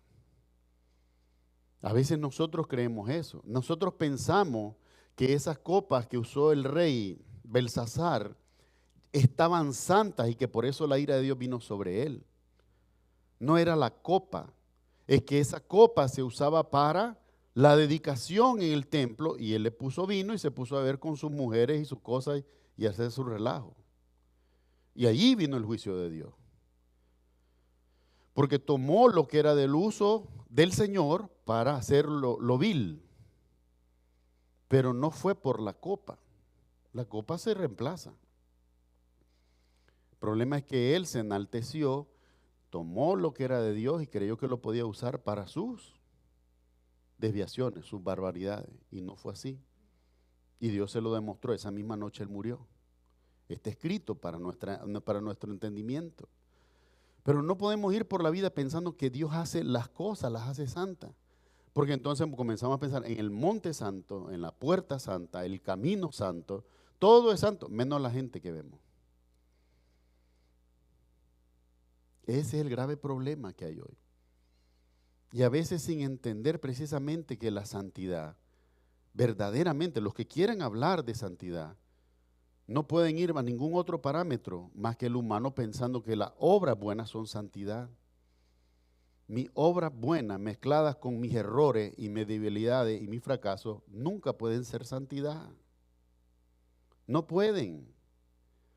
La santidad significa ausencia del pecado. Quiere decir que ni la intención debe de haber de que haya pecado, ni malicia, porque si hay malicia está minado, está contaminado de la concupiscencia de los hombres, que es esa inclinación a hacer lo malo. Santidad es ausencia del pecado, y eso solamente Dios lo puede producir. Entonces, nosotros hemos ido por el cesacionismo. ¿Por qué? Porque es el sentido que enseña la Escritura. Es como lo enseña la Escritura. Y no nos desviamos a ponerle otra cosa, que le ponemos sazón, que le ponemos sabor. No está simple la palabra, no necesita nada de eso. Sí, hablar de la palabra de Dios como incompleta es como querer hablar de la creación también como incompleta. Y es lo que los ateos y gnósticos han dicho, pues que no, Dios hizo lo primero, en la materia prima, pero todo evolucionó. Dios no lo hizo para evolucionar. No lo hizo para eso. Lo hizo para que la creación glorificara su nombre y por lo tanto era perfecto. ¿Qué significa que al final de cada uno de los días Dios dijera, y vio Dios que era bueno? ¿Qué significa eso para nosotros? O vamos a ir ahora como andan un montón de bar por ahí que no, que cada día son 10,000 años. No, dice la palabra, fue el día y la noche, el día primero. O al revés lo dice, porque el calendario judío funciona al revés. Fue la noche y la mañana, el día primero. Fue la noche y la mañana, el día segundo. Está hablando de literalmente de 24 horas. Es un día de 24 horas. Pero ahí hay muchos que salen. Por eso Pablo dice, no caigan en la fábula. Oh no, es que cada día, dice Pedro, que como cada día son 10,000 años, o como 1,000 años, entonces ahí están los 6,000 años en la... Ahí se fue el día, fue la noche y la mañana, el día primero. Fue la noche y la mañana, el día tercero. 24 horas está hablando. Cuando vemos a Adán, dice palabra de Dios, tomó barro. El único ser creado que Dios lo formó con sus manos. No fue con su voz, fue con su mano. Y cuando lo hubo formado, sopló aliento de vida y dice, fue el hombre un ser viviente. ¿Cuántos años tenía Adán cuando nació? 0, pero era un hombre completo. No es que nació bebé y creció solito en la jungla como Tarzán. No. Dios lo creó hombre, ya era hombre. Pero tenía cuánto de haber sido creado, o de haber nacido, de comenzar a existir, si se quiere decir mejor. Un día. Un día. El científico de aquí, de Harvard y el de la NASA, dicen que la Tierra tiene 400,000 billones de años. Se puede mirar así. Pero ¿cuánto hace, dice la Biblia? Si tomamos como parámetro de la creación la Biblia, ¿cuánto dice que son? 6,000 años. O sea, Adán no tenía 30, 40, 50 años. No tenía eso. Tenía un día de creado. Pero la imagen de Adán formada era la de un hombre completo. Oh, no, es que le está cambiando la voz a Adán. No es cierto, nada de eso. No tuvo la pubertad. Ese hombre fue feliz. No tuvo pubertad, no tuvo nada. Ya era hombre cuando fue creado. ¿Usted me está entendiendo lo que le quiero decir? Cuando Dios creó todas las cosas, ya estaban completas. ¿Cuántos años tenían los leones que Dios creó? Tenían un día. Si fueron creados en el tercer día, cuando Adán fue creado, tenían 3 días, pero parecían leones ya de 10, 20 años, grandes. ¿Usted me está entendiendo lo que yo le quiero decir? Que no podemos ajustar en el patrón de la creación. Por eso es que la creación es un evento único, que no se puede volver a repetir a menos que Dios quiera repetirlo. Pero no podemos juzgar las cosas solamente con la lógica humana, porque la lógica humana es deficiente. Cuando Dios creó estos animales, ya los creó adultos, de manera que pudieron hacer ¿qué cosa esos animales? Procrearse. Si hubieran sido bebés, tenían que haber crecido, comido, madurado y después multiplicarse. Pero dice que ya los creó. ¿Cuál fue el mandato de Dios? Crezcan y multiplíquense. Yo le podría decir eso a los bebés ahorita. Si yo me voy al cuarto de cuna y yo les diga a los muchachos, crezcan y multiplíquense. Bueno, no soy Dios, haría el ridículo en primer lugar, pero no puedo decir eso porque ellos no están preparados para eso. ¿Me está entendiendo lo que le quiero decir? Tiene que pasar muchísimos años para que estos jovencitos lleguen a la edad adulta en la que puedan procrearse. Porque cada cosa tiene su tiempo. Hermano, usted tiene una gran curiosidad. Diga, ¿cuál es su pregunta? Ya era mujer. Cuando tomó la costilla, y esto que fue el mismo día, entienda eso. Fue el mismo día. ¿Por qué? Porque en este sentido, todo lo que hacía Adán era simplemente que Dios logró ver desde el principio, dice Génesis 2:18, no es bueno que el hombre esté solo, le haré ayuda idónea. Los hombres ahora nos daremos los fuertazos, no, yo puedo, pero no es cierto, pues. No es lo mismo la vida solo que la vida con una compañera. Especialmente si esa compañera realmente es la ayuda idónea, ¿verdad? Si esa es la ayuda idónea que nosotros necesitamos para nuestra vida cambia, nuestra vida es diferente, ¿verdad? No digo que es perfecta, ¿verdad? Sabemos que la interacción humana es difícil y a veces no todo es color de rosa, ¿verdad? Pero uno logra entender en medio de las dificultades, esta persona realmente, si no estuviera en mi vida, que yo me vuelvo loco, ¿verdad?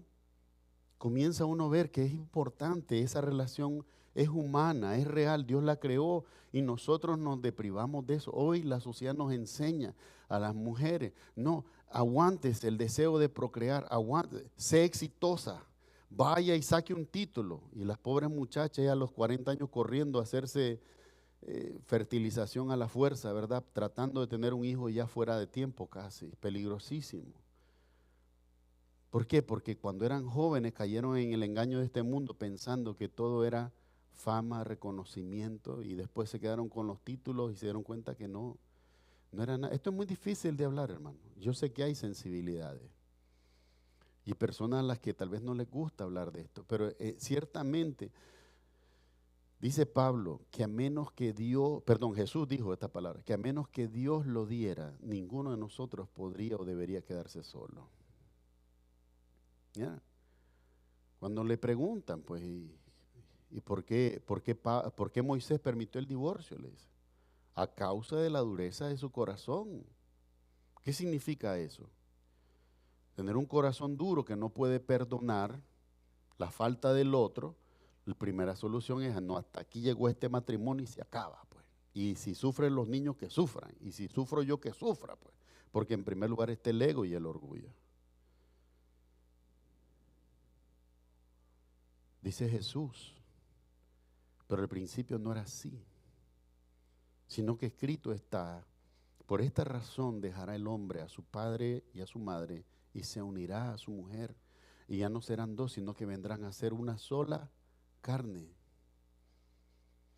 Todas las cosas de Dios son difíciles, hermano, son difíciles, no son fáciles. Pero en esto nosotros logramos entender, Eva, cuando Dios la formó aún de la costilla del hombre, era mujer, ya era mujer, no era una niña que Adán tenía que esperar que creciera, pues. Esto nos pondría dentro del Islam, ¿verdad? Que es una barbaridad los hombres casándose con niñas de 11 años, eso es algo diabólico, pues. No hay necesidad de eso, especialmente un mundo tan grande lleno de mujeres ya maduras, adultas, que un hombre vaya a la barbaridad de casarse con una niñita de 11 años en el Islam. Esto es muy duro, ¿verdad? Y lo justifica el Islam, lo justifica, ¿verdad? Porque enseña de esto, ¿cómo se le llama? Matrimonio, ¿cómo le dicen? Cuando los padres se ponen de acuerdo, ¿verdad? Para casarlos. Es muy difícil. Es más, Mahoma hizo esto también, ¿verdad? Ahora, todo esto nosotros lo vamos a ver en el sentido bíblico, como en la creación ya todas las cosas venían destinadas a ser de la manera que tenían que ser. No, el crecimiento, el hecho de que estuviera registrado en la genética, como el hombre nace, crece, se desarrolla y ahora sí se multiplica, esos parámetros no lo vivió ni Adán ni Eva. Y no lo vivió ninguna de esos primeros animales creados. Porque ya eran abundancia en el mar. Dios no puso los huevitos en el mar. Dios puso a los peces. Dios puso a los tiburones, a las ballenas. Todos estos peces que conocemos ya estaban formados. No es que evolucionaron. Aquí nos han dicho en la teoría esta que ha evolucionado porque encuentran los dientecitos pequeñitos y luego van encontrando más grandes y más grandes y más grandes. Es como que encontrara yo también huesos de un bebé de 2 años y un bebé de 10 años y un jovencito de 17 y un hombre de 50. Pareciera que evolucionó, pero lo único que hizo, ¿qué fue? Crecer. Crecer, ya ahora dentro de la lógica de la naturaleza. Pero los primeros no tuvieron que pasar por ese proceso porque fueron inmediatamente creados por Dios. Fueron creados por Dios. Entonces, en este sentido, nosotros vamos a ver cómo nos dice, el muro de la ciudad tenía 12 cimientos y sobre ellos los 12 nombres de los 12 apóstoles del Cordero, son 12. Y todo lo demás ha cesado, dejó de ser. Después de Pablo ya no hay apóstoles. Algunos me dirán, pastor, pero cuando leemos el libro de los Hechos, estaba este hombre muy mencionado, Agabo, ¿verdad? Y decía que él era profeta y entonces él fue el que le dijo, el dueño de esta cinta, Dios le dice al dueño de esta cinta, te van a tomar y te van a llevar a Roma y de ahí ya no vas a regresar. ¿Se acuerda que le dijo esas palabras a Pablo? Entonces, ¿qué decía esto? En ese entonces todavía se estimaba erróneamente la profecía como adivinar el futuro, predecir lo que viene. O en otra parte lo usaba también el Espíritu Santo para anunciarle a Pablo, esto es lo que viene para ti, ¿verdad? Pero hoy nosotros ya no tenemos que estar en esa búsqueda de tratar de saber qué es lo que hay mañana. Miren, si yo tratara todas esas clases de cosas que probablemente son oscuras, son de la maldad, que me fuera que leer la mano, que leer las cartas, que el zodíaco, que lo que sea, todo para tratar de saber qué es lo que va a pasar mañana y pasado y todo lo otro. ¿Dice eso de mí que tengo confianza en Dios? No, porque estoy tratando de saber el futuro. Al sentirme impotente, caigo en la trampa del maligno, en la mentira de Satanás, de creer que puedo saber y predecir el futuro, de manera que al tener esa predicción, creo en la mentira y me olvido de confiar en Dios. Es mejor creer en Dios, aunque yo no pueda predecir el futuro, aunque yo no sepa lo que está en el futuro. Es mejor confiar en Dios. Y esto es lo que nosotros tenemos que estar apercibidos. De manera que el ministerio de apóstol cesó. Después de estos hombres, cesó. Cesó con respecto de la luz del mundo, de nuevo, con mucho amor, pero también con la verdad, con firmeza como debe de ser. El caso de la luz del mundo es el primer caso, no solo en la historia de la iglesia, es en la historia de la humanidad, donde el apostolado es genético. Pasa del abuelo al hijo y del hijo al nieto. 3 generaciones de apóstoles. ¿Cuáles de estos apóstoles tuvo hijos que fueron apóstoles también? ¿Cuál de estos apóstoles tuvo nietos que fueran apóstoles también? No existe. Y este es el problema grande que tiene la luz del mundo. Y en amor se los digo, yo sé que no van a querer entender, algunos van a perseverar en eso hasta que mueran. porque para eso fueron llamados. Pero hay una verdad en el Señor y se las digo en el nombre de Jesús. Después de Pablo cesaron los apóstoles. Porque una vez que fue establecido el Nuevo Testamento y las primeras iglesias fueron establecidas, todo lo que tenía que hacerse era ¿qué? Predicar. Predicar. Uno venía a esta iglesia, oía la predicación, se iba a su pueblo, no hay iglesia, sentía el llamado de Dios, comenzaba una iglesia. Porque es como debe de funcionar. ¿Por qué no decimos que el ministerio de pastor ha cesado? ¿Por qué decimos que no ha cesado? Porque es necesario predicar la palabra aún el día de hoy. ¿Por qué decimos que no ha cesado el ministerio del maestro de escuela dominical o de los maestros? Porque es necesaria la enseñanza. ¿Por qué no decimos que ya pasó el ministerio de los diáconos? ¿Por qué no? Porque es necesario el diaconado de la iglesia. Es necesario que se levanten hombres que hagan el servicio en la obra de Dios. Por esta razón no lo decimos. Pero claramente la Escritura nos menciona de los apóstoles 12. Y en cuanto a Hebreo 1:1, antes Dios hablaba por los profetas, pero hoy ha hablado mediante su Hijo Jesucristo. No se olvide de eso. Dice aquí entonces, dice, y el muro de la ciudad tenía 12 cimientos, primera mención de 12, y sobre ellos los 12 nombres, segunda mención de 12. De los 12 apóstoles, tercera mención, la insistencia, le dice, en los 12 cimientos, los 12 nombres de los 12 apóstoles. ¿Qué insistencia con el número 12? Tal vez lo que Dios quiera que realmente entendamos lo que está diciendo, son solo 12. Pero hoy hay gente corriendo al error. Y entonces se levanta cualquiera. Sí, mire, si hay en el mundo ahorita 5 personas, al menos 5, que dicen que son Cristo encarnado en la tierra, ahora cuánto no más que aparezca un montón de bárbaros diciendo que son apóstoles de Cristo, cuando en realidad ahí dice que son solo 12. Pero es parte de la mentira. Ahora, ¿de quién es la responsabilidad de saber esto?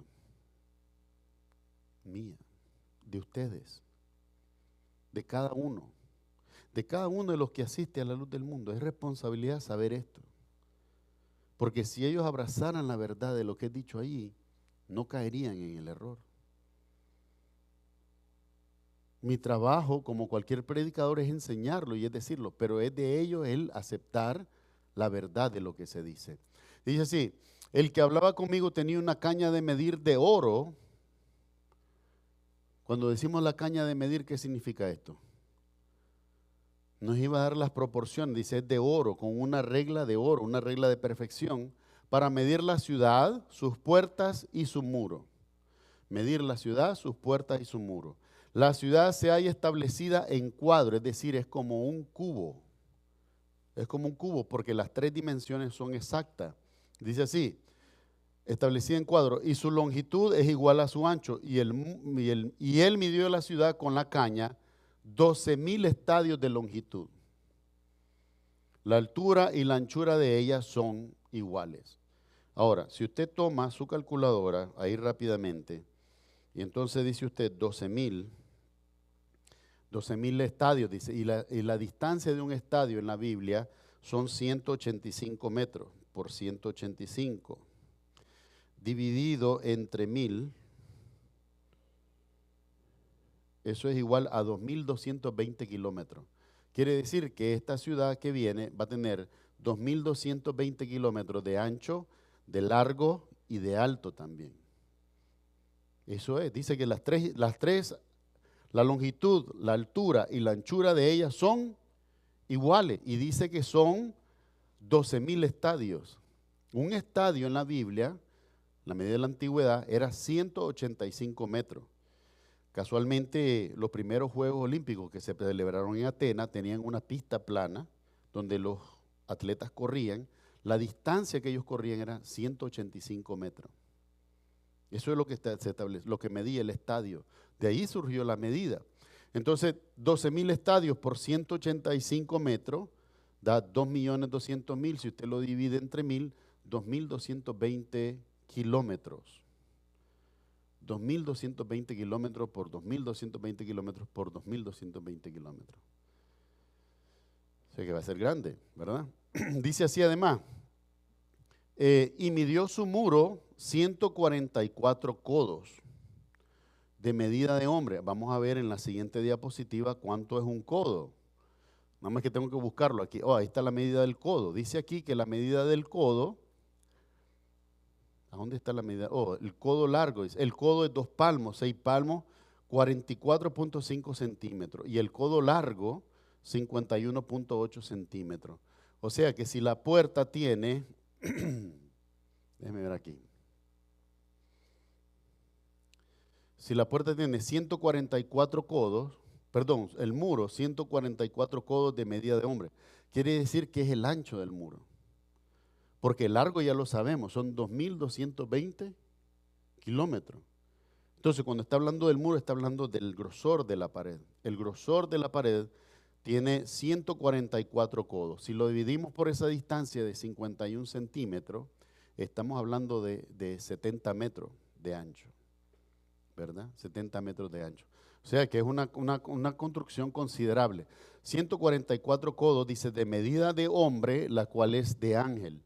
¿Qué significa esto? Que se le atribuye al hombre y al ángel una proporcionalidad.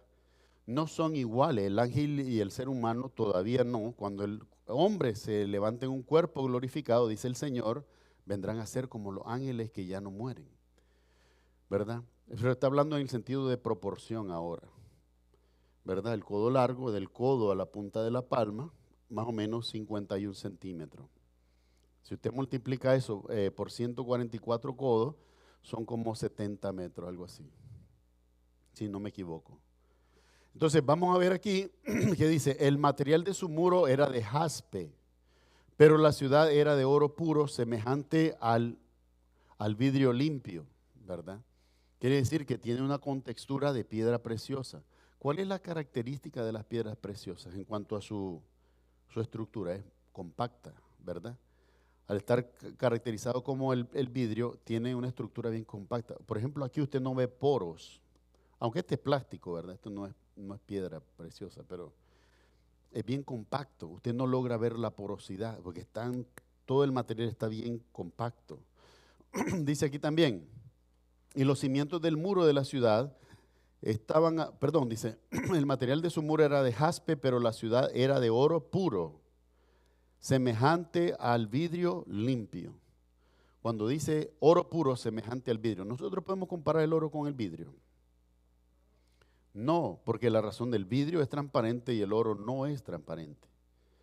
Pero entonces, ¿en qué sentido está hablando del oro y del vidrio?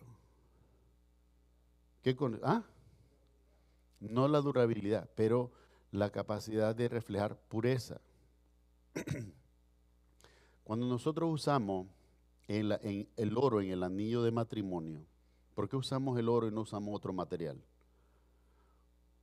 No se corroe, no se corrompe, no se daña, ¿verdad? Entonces, en ese sentido está hablando de la ciudad, no es influenciada de corrupción. Y en cuanto al vidrio, es transparente, quiere decir en un sentido de pureza, es simbolismo. Dice así, y los cimientos del muro de la ciudad estaban adornados con toda piedra preciosa. Estaban adornados con toda clase de piedra preciosa. El primer cimiento era jaspe, el segundo zafiro, el tercero ágata, el cuarto esmeralda, el quinto ónice, el sexto cornalina, el séptimo crisólito, el octavo berilo, el noveno topacio, el décimo crisopraso, el undécimo jacinto y el duodécimo amatista. ¿Qué nos evocan estas piedras preciosas? El pectoral del sacerdote tenía 12 piedras preciosas y cada una representaba una de las tribus de Israel. De la misma manera, este muro que protege la ciudad, que cierra la ciudad, está adornado con estas 12 piedras. Está adornado con estas 12 piedras. Es como una versión gigante de ¿qué cosa? Del pectoral del sacerdote. ¿verdad? Esto es en el Antiguo Testamento para que lo tengan de referencia. De verdad que hubiera sido bueno traer una imagen, pero se me olvidó ponerla. Entonces vemos que está adornada con el mismo concepto con la que se adornaba, ¿qué cosa? El sacerdote. Si el sacerdote se adornaba de una manera para hacer la obra de Dios y esta ciudad está adornada de la misma manera, quiere decir que esta ciudad va a tener una función. ¿Y cuál es su función? ¿Cuál es la función del sacerdote? Glorificar a Dios. Glorificar a Dios. O sea que esta ciudad va a estar, como decimos, consagrada a Dios, ¿verdad? Es el sentido de la Nueva Jerusalén, está consagrada a Dios. Ahora, no va a ser en el sentido de testificar o de predicar, porque el cumplimiento de las cosas, ¿qué sentido tiene seguir predicando el Evangelio? El Evangelio va a cesar, hermano. No va a cesar de existir, pero va a cesar de ser anunciado y predicado. Porque si ya todos los que están adentro son salvos, ¿qué sentido tiene hablarles del Evangelio? Ninguno. Pero la evidencia de que está esa ciudad y que se cumplieron todas las cosas es como el Evangelio va a subsistir en esos tiempos. ¿Usted se acuerda lo que dice Pablo en 1 Corintios capítulo 13, versículo 13? Dice así: ahora pues permanecen la fe, la esperanza y el amor, estos tres, pero el mayor de ellos es el amor. ¿Por qué razón? Lo dice también en el versículo 7, el amor nunca deja de ser. Quiere decir que todos los que están en esa ciudad o en la redención de Dios viven en comunión de amor entre ellos, pero también en comunión de amor con Dios. Pero cuando dice así, la fe, ¿qué es la fe? Es la certeza de lo que se espera, la convicción de lo que no se ve. Pero si ya lo estamos viendo, ya no necesitamos la fe. La fe va a dejar de ser. Y la esperanza es aquello que anhelamos que suceda cuando no ha sucedido, pero cuando ya sucede, ya no es fe, perdón, ya no es esperanza. Por lo tanto, de la misma manera, en la predicación anunciamos la salvación de Dios y la anunciamos con un hecho en el futuro, pero cuando lleguemos a ese tiempo, ya no va a ser necesaria. Ya no va a ser necesaria esa predicación. Punto número 3 y último. La gloria de Dios ilumina la ciudad. La gloria de Dios la ilumina a la ciudad. Las 12 puertas eran 12 perlas. Cuando dice que son 12 perlas, quiere decir que el trato que Dios le da a cada una de estas tribus de Israel, ¿cómo es? Es igual, es la misma perla. Quiere decir que cada una de las 12 tribus son preciosas, aunque cada tribu tiene una característica muy particular. Por ejemplo, la tribu de Leví es de donde salían los sacerdotes que ministraban a Dios. Pero también cuando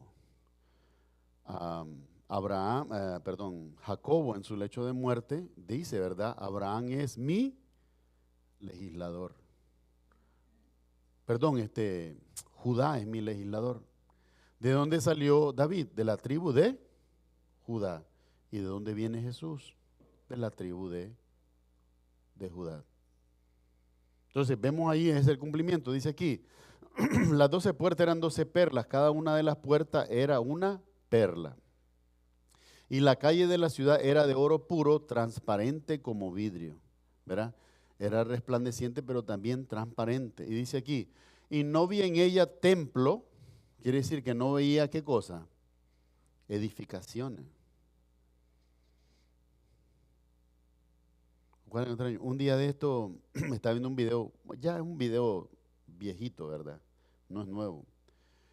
Pero miraba a un adolescente en un culto llorando y le decía a la congregación, hermano, Dios me tomó y me llevó al cielo. Y era un lugar precioso, llorando decía. Y cuando entré al cielo, dice, la primera cosa que miré, dice, fue la mansión de Yeye Ávila, dice.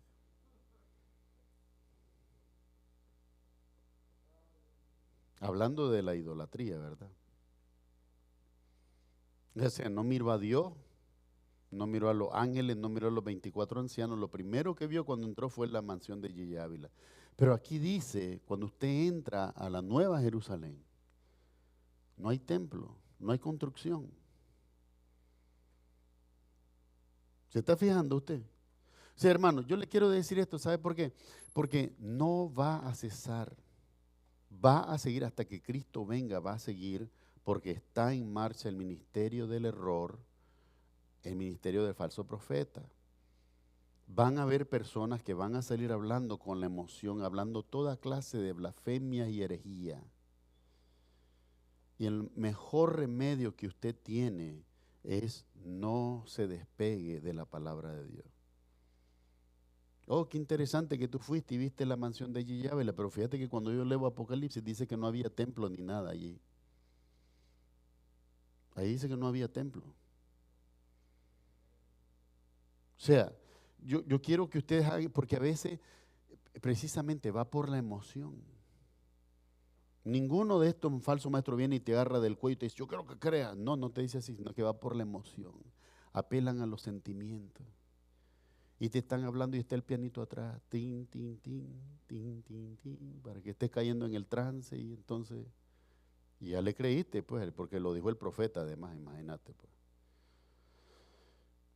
Son tiempos malos, son tiempos malos.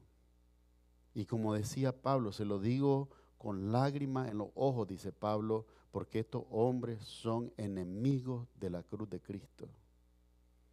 Son enemigos de la cruz de Cristo, porque en lugar de glorificar al Señor y anunciarlo sabiendo que su venida está pronta, se van por las fábulas y se van por los ensueños y se van por el engaño. Dice aquí, la ciudad no tiene, dice, perdón, y no ve en ella templo porque el Señor Dios Todopoderoso es el templo de ella y el Cordero. Siempre la mención a Jesús. La ciudad no tiene necesidad de sol ni de luna que brille en ella, porque la gloria de Dios la ilumina y el Cordero es su lumbrera. O sea que en lugar de ver el sol, ¿verdad? Vamos a tener el resplandor del Señor en todo su despliegue. Lo que Jacobo, Juan y Pedro vieron en un momento en el monte de la transfiguración, esto se va a ver todo el tiempo ahí. El resplandor de Cristo iluminando la ciudad. Y dice aquí, y las naciones que hubiesen sido salvas, quiere decir, aquí hay un misterio, quiere decir que no todas las naciones van a ser preservadas por Dios. Hay naciones que van a desaparecer. Pastor, ¿desaparecen los Estados Unidos? No sé. Aquí no lo dice, pero sí dice las naciones que hubieren sido salvas. Hay naciones a las que Dios va a preservar, pero hay naciones a las que Dios va a eliminar, va a desaparecer. ¿Y cuál es el parámetro? Número 1, la predicación. Fue de una nación perversa que prohibía que el evangelio se publicara y se hablara en tus calles y en tus plazas. Negabas a tus muchachos que oraran en las escuelas o que leyeran la Biblia en público.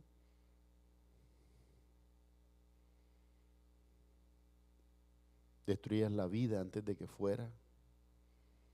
Todos estos parámetros Dios los tiene. Por eso es que hay un juicio sobre las naciones. Dice aquí, y las naciones que hubieren sido salvas.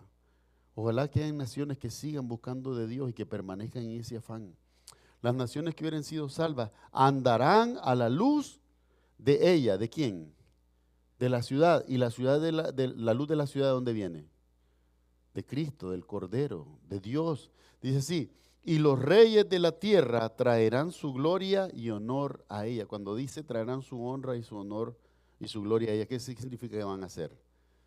Van a venir a adorar y a traer ¿qué cosa? Ofrenda. Ofrenda, dice aquí. Sus puertas nunca serán cerradas de día, pues ahí no habrá noche. ¿Qué significa entonces? Todo el tiempo va a estar abierto porque todo el tiempo va a haber luz. Dice, y llevarán la gloria y la honra de las naciones a ella. Quiere decir que esta nación va a recibir ofrenda, va a recibir adoración, va a recibir gloria.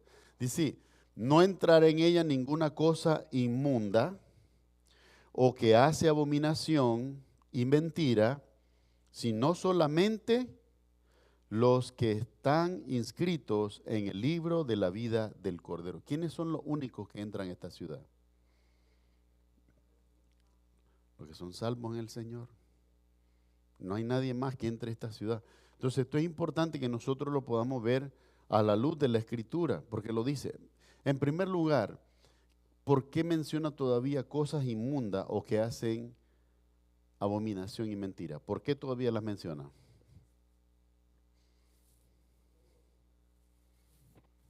No solo eso, claro, no todos entrarán, pero acuérdese que todavía no hemos llegado al punto en el que Satanás es suelto. Ya vimos todo, vimos que pasó la tribulación, vino al final de la tribulación, el anticristo y el falso profeta fueron lanzados al lago de fuego, pero Satanás fue solamente, ¿qué cosa? Encadenado, y la referencia dice que después de 1000 años será suelto. O sea que todavía Dios va a permitir que Satanás pueda probar si hay firmeza o no en los corazones de los hombres que han creído. Imagínense hasta dónde llega. Todavía en este tiempo cualquiera diría, si ya pasamos por la tribulación y ya pasamos por el juicio de trono blanco, esto no sería necesario porque ya Dios purificó todo y lo separó. Lo que está en el infierno está en el lago de fuego, que es la muerte segunda, y lo que Dios perdonó y preservó está limpio. Pero dice aquí, no entrará en ella ninguna cosa inmunda o que hace abominación y mentira. Cuando dice una cosa inmunda podríamos asumir un ídolo de piedra o de madera. Pero cuando dice que hace abominación y mentira, no puede ser ninguna otra cosa más que una persona o un ángel caído. No pueden entrar en la ciudad. No les es permitido por Dios. Así que hermanos, la próxima semana vamos a ver ya la primera parte del capítulo 22 y con el favor de Dios, el abril 20 vamos a ver el final del Apocalipsis, ¿verdad? Le vamos a dar espacio hasta el 21, del 6 al 21. Y vamos a ver cómo se habla acerca de la venida de Cristo, que debe ser lo importante. Pues gracias a Dios va a coincidir con el día de la resurrección. Así que estemos preparados para eso. ¿Qué es lo que nos dice al final el versículo que usamos para reflexión? Y lo dice así: y el muro de la ciudad tenía 12 cimientos, y sobre ellos los 12 nombres de los 12 apóstoles del Cordero. Hermano, si usted me pregunta a mí, pastor, ¿a usted le gustaría ser apóstol? Probablemente con mi ego yo le diga que sí. Aunque viendo la gran responsabilidad que hay como pastor, no me entendería viéndome como apóstol, una mayor responsabilidad todavía. No lo creo que pudiera llevar ese ministerio. Pero la mayoría de nosotros, hermanos, solamente deberíamos de entender nuestro llamado en el nivel en el que estamos. Dice la Escritura, cada hombre piense de sí mismo con cordura. Cuando yo serví en la Iglesia Bautista Shalom de Virginia, en Herndon, Virginia, era maestro de escuela dominical, tenía la clase de adultos, ¿verdad? Las personas mayores, y tenía casualmente también la clase de los más pequeños, porque se daban en 2 sesiones, y era diácono, pero no era el pastor. No significaba que no predicaba, predicaba en las casas, pero en la iglesia el pastor predicaba, ¿verdad? ¿Qué les quiero decir con esto? Que una de las características que logré ver es que en cada etapa de mi crecimiento, lo único que tenía que hacer es entender mi ministerio y ponerlo a trabajar para Dios. En el caso de usted que quizás no es ni maestro de escuela dominical, ni es diácono, ni es pastor, solamente un creyente que se congrega aquí, a ese nivel también hay tareas que Dios nos pone. La primera es buscar nuestro propio crecimiento y el crecimiento de otros mediante el servicio. El conocimiento de la palabra de Dios, muy importante. Y por sobre todas las cosas, pedirle a Dios simplemente que te vaya guiando por ese camino hasta que tú logres encontrar dónde Él te quiere sirviendo. Pero hermano, lo que te quiero decir con esto y la Escritura es precisamente para llevarnos a ese estado de humildad. Porque yo podría pretender lo que no soy. No sé, probablemente no me iría bien, pero no debo. Hoy hay hombres que quieren ser profetas, quieren ser apóstoles, ¿verdad? Quieren ser reverendos, quieren ser toda cosa. Se afanan. No, que yo tengo mi doctorado en teología. Siempre criticaba cuando escuchaba yo a los hermanos decir, quiero ir a sacar una maestría en divinidad. O sea, lo único lugar donde puedes tomar una maestría en divinidad es en el cielo. Y no creo que puedas ir ahorita. Los hombres somos hábiles a nombrar las cosas. Y a veces en eso hay decepción, lo cual está apartado de la santidad. Mi amado hermano, es mejor que donde estamos y con lo que tenemos, principalmente con la ayuda de Dios, podamos darle gloria a Él en todo lo que nos permita. No es necesario que tratemos de llegar a estos niveles que el hombre se inventa. La palabra de Dios es clara, dice, y Él mismo los constituyó. La iglesia no te puede hacer a ti ni a nadie apóstol, no te puede hacer a ti profeta, ni siquiera te puede hacer pastor la iglesia. Tiene que haber un llamado. Y tu llamado no es igual a una certificación. Porque así como hay hombres que me han dicho a mí que yo no tengo el llamado de Dios porque no terminé el seminario, también yo he visto hombres que tienen título del seminario, pero no siguieron el ministerio. Así que el seminario no te hace pastor. Tienes que asegurarte que tu llamado viene de Dios, porque es Dios el que te va a sostener en el momento difícil, para que hagas la labor. Sé que todo esto que ustedes ven aquí, y hablo de mi ministerio, es frágil. Sí, es frágil. Porque si hubiera un error que yo cometiera en el ministerio, yo no puedo seguir en el ministerio, mi conciencia no me lo permite. Y la palabra de Dios no me habilita tampoco para eso. Pero mientras yo tenga este ministerio como Dios me lo ha permitido, quiero servirle con amor a todo. Y la mejor manera de servirle es con la verdad. Los que quieran buscar profetas, bien pueden, pero el ministerio cesó. Los que quieran seguir apóstoles, bien pueden, pero el ministerio cesó. Y el último de ellos fue Pablo. Mi amado hermano, hoy es el tiempo de anunciar a Cristo, porque su venida está cerca. Y sea que lo haga como el predicador, o sea que lo haga como el creyente que habla con mi familiar, con mis compañeros de trabajo, con mis amigos, hay una labor a la que todos hemos sido llamados.